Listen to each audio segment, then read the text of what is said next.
Mga kabayan, ilang araw matapos ang ginawang State of the Nation Address o SONA ni Pangulong Bongbong Marcos Jr., kung saan ay matapang at nanindigan ang Pangulo na hanapin nila at hindi sila titigil para mapanagot sa batas at sa gobyerno ang mga mastermind o sangkot sa kaso ng missing sabungero. Nagkukumahog ngayon ng iba't ibang ahensya ng gobyerno para agad na maresolba ang kaso. Sa isang panayam, sinabi ni National Police Commission o NAPOLCOM Vice Chairperson Attorney Rafael Calinisan na gagawin nila ang lahat at hindi sila natatakot sa kahit sino pa mang mataas na tao o makapangyarihang politiko, maging sa hari ng kapulisan. Ito ay sa kabila ng pag-amin ni Calinisan na mahirap talagang resolbahin ang kaso dahil sa dami ng taong makapangyarihan ang involved dito. Marami pa pong ibang pangalan na hindi pa lumulutang na ating iniimbestigahan at marami pang ibang pangalan na matataas na ranggo na ating sinisilip. Like the President has instructed, no stone unturned. And klaro po ang instruction and we will do that religiously and without fear or favor. Hindi po kami nagsosulo dito. Kami pong lahat na nasa gobyerno ay nagtutulungan para masolve po itong kasong ito. We want an airtight case. Yun po ngayon ang ginagawa ng ating Department of Justice. 4 na taon na pong iniimbestigahan to, kaya po nagtatagal dahil mahirap po talaga yung kasong ito. Ako na po nag-aabogado, mahirap po yung kasong ito. Nito lang nakalipas na araw ay may bagong pasabog o pagbubunyag ang NAPOLCOM sa katauhan ni Attorney Calinisan, kung saan ay sinabi niya na may mga matataas pang opisyal o general ng National Police o PNP ang sangkot sa controversial na missing sabungero. Pero sa kabila nito, nanindigan si Calinisan na hindi sila natatakot sa mga ito at gagawin nila ang lahat para mapanagot sa batas ang mga berdugo at tuloy ng mabigyan ng hustisya ang mga kaanak ng biktima ng nawawalang sabungero na halos 4 na taon na rin naghahanap ng hustisya. Ito pong National Police Commission is independent, not scared. We will not be cowed. We will not be bought. We cannot be bought. And lahat po sir ng dapat tamaan sa aming investigasyon ay tatamaan. Sabihin na lang natin sir, 18 yung kinasuhan ni Totoy, 12 yung kinasuhan ng IMIS sa ating legal service. Pero tuloy-tuloy po sir ang investigasyon ng NAPOLCOM. Walang sacred cows yung po ginagawa natin sir. At wala po tayong kinakatakutan kahit ano pang ranggo niyan. Kasama po siguro doon sir, para aware na rin kayo. May mga general din tayo ni-imbestigahan. Samantala, sa kabila ng patuloy na ginagawang investigasyon sa kaso ng missing sabungeros, patuloy pa rin nakakatanggap ng banta sa kanyang buhay itong whistleblower na si Jory o Dondon Patidungan o alias Totoy dahil sa kanyang matapang na pagdadawit kay business tycoon at bilyonaryong si Charlie Atong Ang, dating PNP General Johnny Listomo, maging sa sikat na celebrity na si Gretchen Barreto. Pero sa kabila nito, nanindigan si Patidungan na tatayuan niya ang lahat ng kanyang pagsisiwalat at haharapin niya ang mga ito hanggang sa dulo at sa huling yugto ng kanyang buhay kapalit ng hustisya ng mga biktima ng missing sabungeros mula naman sa kamay ng makapangyarihang tao sa bansa, at ito nga ay ang kampo ni Charlie Atong Ang. Gusto ko lang tanungin kay General Macapas, bakit niya niyayabang sa akin na nag-meeting sila ni Manny Cuevas sa bahay niya sa Forbes Park kasama si General Anyo? Bakit nyo pinag-usapan yung kaso ng sabungero sa bahay niya? Yan ang tunay mong amo. Magkano ba bigay sa iyo ni Atong Ang? Magkano ba bigay mo para kay Manny Cuevas para sa pwesto mo? General Macapas, bakit yung mga pulis gusto mo tulungan? Ang hirap sa iyo, porkit kasama mo sila sa war on drugs, gusto mo sila saluhin. Ayaw mo pa demanda ang mga pulis. Tandaan mo ito, pag ayaw mo isama ang mga pulis sa kaso, ibig sabihin, gusto mo saluhin din si Mr. Atong Ang. Ano ang masasabi mo dito kabayan? Dahil sa pagsasanib pwersa ng iba't ibang ahensya ng gobyerno, kabilang na ang NAPOLCOM, DOJ, PNP, CIDG at NBI para tutukan at agad na maresolba ang kaso ng missing sabungero na mahigit ng 4 na taong iniimbestigahan. Naniniwala ka ba na matutuldo ka na ito at mapaparusahan na ang mga akusado at mastermind sa kaso sa kabila ng paglutang ng whistleblower na si Dondon Patidungan o alias Totoy? Sama-sama nating panoorin ang buong video at paki-comment nyo po ang inyong reaksyon at sariling opinyon. Pero bago yan, sa mga hindi pa po nakasubscribe sa ating channel na Kabayan News PH, Pakipindot po ang subscribe button at pakiclick na rin ang notification bell para lagi kayong updated sa mga bagong upload natin na legit at napapanahong balita. Marami pong salamat.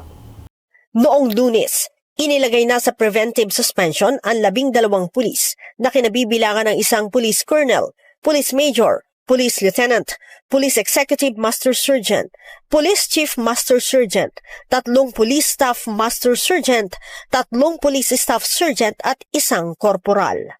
One of the recent reports I received on the Sabong case, apparently most if not all of the 18 names complained of by alias Totoy have previous admin cases. One of them has 13 cases previously. One has 10 prior cases. So yung mga taong ito has homicide cases, robbery extortion, grave misconduct. Kumbaga kaliwat kanan ng mga kaso. And all of them were exonerated on all charges. So totoo, nakakalungkot. Inisip ko na lang kung kahit isa man lang doon sa 13 may nangyari doon, siguro wala tayong pinag-uusapang na Sabong case. So which leads me back to my previous statement, kailangan tayong maglinis ng mga kaso, whatever it is. Cases must be disposed of quickly and correctly. Kung tama nga ang desisyon mo pero nuknukan ng tagal, wala ring hustisya. Kung nuknukan naman ng bilis pero mali ang desisyon mo, wala ring hustisya. So magkaakibat po yun, yung pong tama ang desisyon at mabilis yung desisyon. So that is what we're currently doing. Malaki po ang ginagawa po at responsibilidad ng NAPOLCOM na inuubos po ang libo-libong backlog ngayon. Ngayon po tayo ang nakaupo dito. Isi-zero ho natin ito for the sake of the Filipino people, to make sure that all policemen are fit, not just physically but also morally. Alam niyo, unang-una, kita niyo ba, sino ba yung mga naging ombudsman? Ang unang-unang ombudsman, Conrado Vasquez. Yan ay retired Court of Appeals Justice. Ibig sabihin, hindi siya politiko. Kasi, ang inuusig, ang iniimbestigahan ng ombudsman, mga politiko. O, sino sumunod? Si Aniano Desierto, hindi rin politiko. Oh, si Conchita Carpio Morales, bagamat may mga kengkoy siyang ginawa kasi kamping-kampi siya kay Noynoy. Can you imagine, sa 44, nagdemanda kami. 44 counts of homicide through reckless imprudence. Ang dinimanda niya kay Noynoy para masabi lang may dinimanda. Graft, saka usurpation. Oh, pero at least retired justice. Si Martinez, retired na justice, di ba? O pa-retire pa lang, inuha sa judiciary. Ibig sabihin, may judicial temperament, neutral, hindi politiko. Walang ombudsman na naging politiko. Ito, basahin ko The Judicial and Bar Council has disqualified Justice Secretary Jesus Crispin Remulla from the Ombudsman post.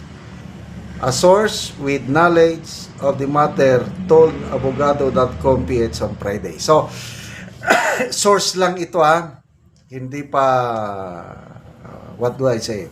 Hindi pa talaga klaro. But ganito naman talaga ang trabaho ng mga news outfits ni ganito. May mga sources sila. Okay. Sources lang ito. The source who requested anonymity as they were not authorized to speak on the matter said the disqualification was due to a pending case against Remulla, ironically pending with the Ombudsman in connection with the arrest and transfer of former President Rodrigo Duterte to The Hague. The International Criminal Court issued a warrant for Duterte's arrest in March. He is currently being held in The Hague on charges of crimes against humanity for his war on drugs campaign.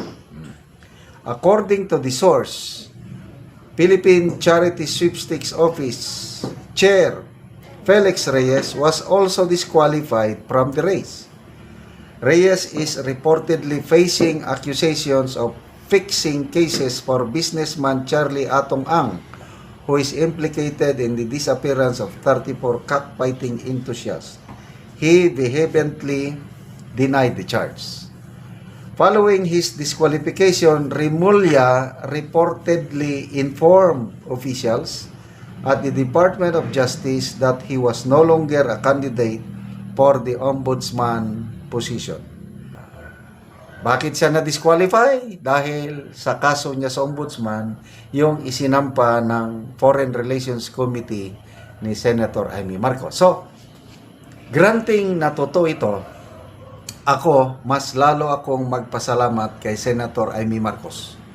Kasi kung hindi siya nag-imbestiga at walang naisampang kaso sa ombudsman, malamang lang opinion ko lang ito, malaking tsansa na magiging ombudsman si DOJ Secretary Boying Remulla.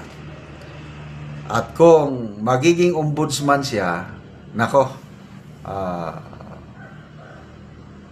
yung fairness, kasi dapat ang ombudsman yung wala kang pinagkakautangan ng mga politiko.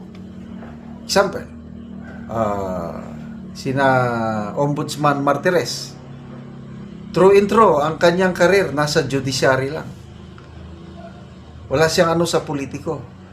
Ganon din yung mga naunang ombudsman. Yun ang mga bagay sa ombudsman. Kasi nga, ang ombudsman, yan ang graft and corruption watchdog o yan ang tutugis. Mahirap kung isang cabinet secretary ang may yung palaging may question mark yung kanyang fairness. Kaya sana totoo. Sana totoo at para makakaasa tayo na ang magiging ombudsman yung walang kinakatakutan. Again, katulad kay Ombudsman Samuel Martires. So, kailan natin malalaman yung shortlist? Malapit na siguro. So, ang mga malalakas, sa tingin ko malalakas na kandidato dito, yung mga yung mga retired, o yung isang active Supreme Court Justice, si Samuel Gerland, tapos yung retired, plus yung Sandigan Bayan presiding judge. Yun ang mga magaganda. So, ibig sabihin, kung totoong na-disqualify siya, again, kung totoo, ibig sabihin, buhay na buhay ang judiciary system sa ating bansa.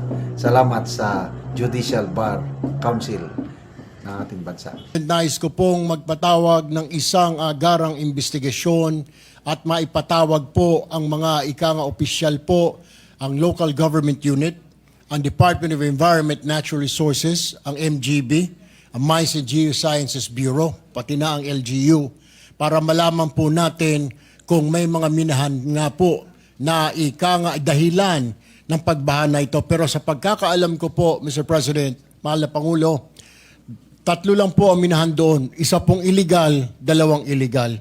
Kailangan pong ipasara yung 2 illegal, mahal na Pangulo. Yun po.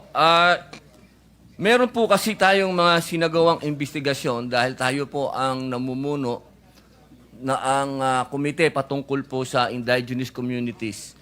Marami po dyan sa kanila ang nagsasabi yung kanila pong mga patubig na kinukunan po nila ng inumin ay naapektuhan na po ng mga minahan. Kaya ako po ay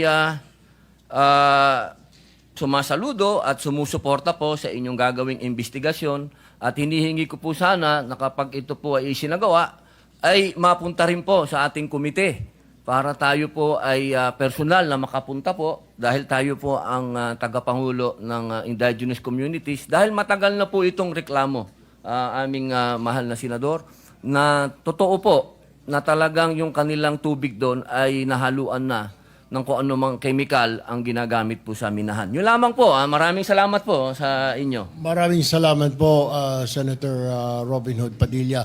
Nais ko lamang po susugan, mahal na Pangulo, if you would allow me, yung sinasabi po ng ating pong mahal na senador ay ang kanyang tinutukoy po itong minahan sa Nara, Palawan na isa pong illegal mining. Tama po siya na wala po silang ikang catch basin para sa kanilang mga ikang chemical. Ito po ay dumadaloy na lamang sa mga basakan at mga ilog. Kailangan nga po talagang at napapanahon na maimbestigahan po ang naturang minahan, mahal na Pangulo. Madugtong ko lang din, Mr. President, dito pumapasok ang korupsyon sa distribution po ng mga rice seeds and even sa tinatawag na abono o fertilizer. Ang taga LGU, pasintabi, wala akong ituturong pangalan, si Mayor, si Chairman, ililista nila ang kanilang mga kaibigan, kamag-anak, kapitbahay kahit na wala namang sakahan para magkaroon ng allocation. Si Chairman, ililista ang pangalan niya para magkaroon siya ng allocation, and of course, dahil wala naman siyang farmland, ibibenta niya. Pinagkakitaan niya. Makatapos mabenta, bibili ng gin. According to people from the Department of Agriculture, napopolitika po ito sa mga Municipal Agriculture Office kung saan si Mayor ang nagdidikta kung sino ang nasasama sa listahan. May mga lehitimong farmers na di nasasama at may mga nasasama naman na hindi tunay na rice farmers. Dapat, Mr. President, it's high time na matigil na po ito. Sa ngayon, meron namang mekanismo ang DA para dumiretso sa kanilang regional office para makapagrehistro sa RSBA. Baka dapat tanggalin na sa mga mayor ang kapangyarihan na magrehistro ng RSBSA. We also have to ensure that there are physical verification of applicants to the RSBSA para siguraduhin na tunay na nagsasaka sila sa kanilang mga lugar. Dapat dinlinisin ito kung may mga dumodoble na registration. Ayon sa ilang reports na nakakarating sa amin, ang ilan ay pinarerenta ang lupa nila at ang tenant ay nakaregister muli sa RSBSA, kaya lumalabas na dalawa ang nakaregister para sa isang lupain.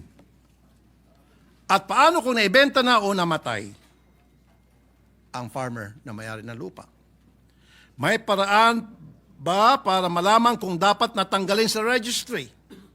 The DA must have access to other government data from the DSWD or PSA so that it is easier for them to verify and clean their list. At ang huling hinaing ko po sa aking na mga farmers ay ang kakulangan ng dryer facility para sa mga palay. Ito po ang paulit-ulit na hiling ng mga farmers po sa akin. Nung umuwi ako kamakailan lang sa Isabela, nagtutuyo pa rin po o nagbibilid pa rin po ang mga magsasaka sa kahabaan ng highway. Anong nangyari sa RCEP budget every single year na billions and billions of pesos at kasama po dapat doon ang pag-subsidize sa dryer? At bakit marami pa rin po mga farmers na pinatutuyo o binibilad ang kanilang palay sa mga kalsada, sa mga highway? At ano pong nangyari sa mga trading provided ng RCEP sa pamamagitan ng mga farm schools? We have 10% of RCEP for training or about 1 billion pesos. 1 billion pesos. But at present, there are reports that Filipino farmers are a dying breed. Young farmers do not see farming as a way to sustain their families. Umaayaw na po ang mga next generation farmers. What has this training done for these young farmers? In response to these challenges, farmer groups have proposed several solutions. They advocate for the establishment of a rice price stabilization fund to support support farmers during periods of low prices. They also call for the implementation of stricter import regulations and quality control measures to ensure that imported rice meets the same standards as locally produced rice. Additionally, they emphasize the need for increased investment in agricultural infrastructure, research and development to enhance the productivity and competitiveness of local rice farmers.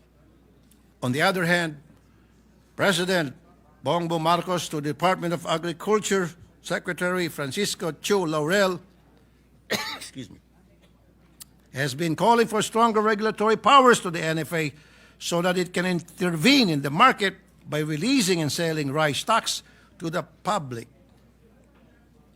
But we have to put safeguards so that the decision makers will not abuse their authority in favor of a few sectors. Finally, we need transparency and participation of all the sectors in decision-making process. Excuse me. To support this policy shift, House Speaker Martin Romualdez has filed House Bill Number 1, or the RISE Act. The bill aims to restore the National Food Authority's regulatory powers, authorize the DA to restrict imports, particularly during harvest season, and allow the government to set a floor price for palay. And there are several resolutions in the Senate seeking the review of the RTL, including those filed by Senator Erwin Tulfo and Agriculture, Food and Agrarian Reform Committee Chair Senator Francis Pangilinan. Mr. President, politics aside, everyone has good intentions for our dear rice farmers and our rice farming industry. I hope that we can all work together in championing the welfare and livelihood of our farmers. As representatives, we are supposed to make policies for the people, and let us get out of our bubble and put ourselves in this situation. In conclusion, it is clear that revisions are necessary to address its shortcomings. We must strike a balance between liberalizing the rice market and protecting the interests of our local farmers. Maraming salamat po, Mr. President.